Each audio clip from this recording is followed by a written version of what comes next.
Tila trend ngayon sa social media ang kumakalat na larawan nila Willie Revillame at Gretchen Ho, kung saan ay may naganap daw umano na proposal sa dalawa. Ito nga lang araw kaya madami netizens ang natuwa nang malaman ang pangyayaring ito.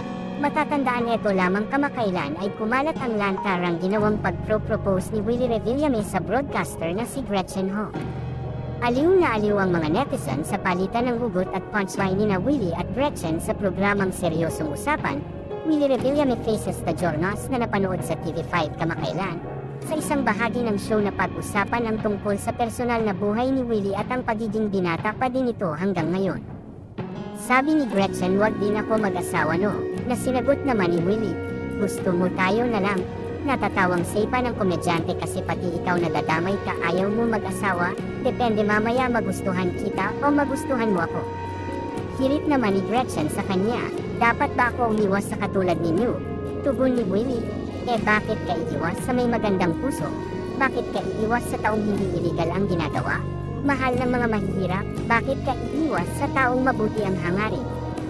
Sundot naman na tanong kay Willie kung ano ang pwede niyang ialay sa isang babae, maging masaya lang siya. Happiness? Sumingit naman si Gretchen at tinanong si Willie, "Paano kung gusto ko ng loyal? Pamatel? Bigyan kita ng loyal through orange." Ang natatawang biro ng TV host, kaya tawanan uli ang mga host ng show. Say uli ni Willie, "Kunwari tayong dalawa ang magsyota, bago diba? Kung mabait ka sa akin, bakit kita sasaktan?"